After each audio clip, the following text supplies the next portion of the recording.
cette histoire, c'est la nécessité.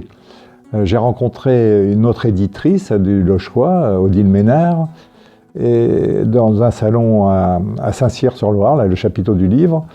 Et puis on s'est dit, mais qu'est-ce qu'on pourrait faire, nous, petits éditeurs, petits auteurs, pour se faire connaître. C'est quand même un monde qui est assez difficile. Et puis on n'avait pas des gros moyens. Alors, qu'est-ce qu'on peut faire? Et on s'est dit, mais pourquoi est-ce qu'on ne ferait pas notre salon à Loches? Alors, c'est une très bonne idée. Et voilà, on a démarré ce premier salon en 2009. Donc on a créé une association avec Concept Image, Jean-Paul Perrault et Laurence Bull. Et voilà, les 4 fondateurs sont là.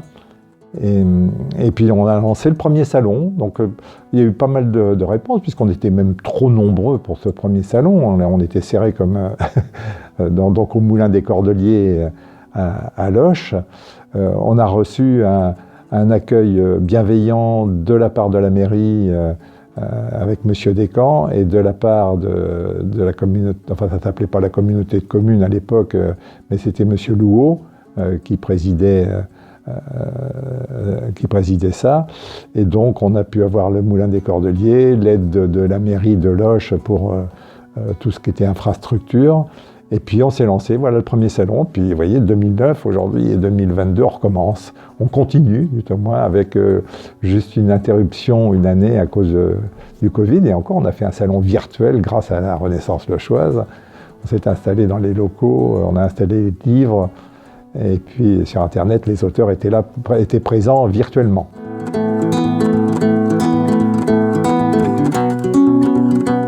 Alors, ce qui est vraiment, vraiment intéressant dans ce métier, c'est la relation avec l'auteur. Les auteurs sont arrivés, je dois dire, relativement naturellement. J'ai pas beaucoup cherché. Les gens venaient avec leurs manuscrits. Et puis là se noue une relation intime. Pratiquement tous mes auteurs sont devenus des amis. On fabrique quelque chose à deux. L'auteur, il y a mis tout son cœur dans son ouvrage. Il est passionné, il est content d'être reconnu. Et donc, il se passe quelque chose, un travail à deux qui est vraiment formidable.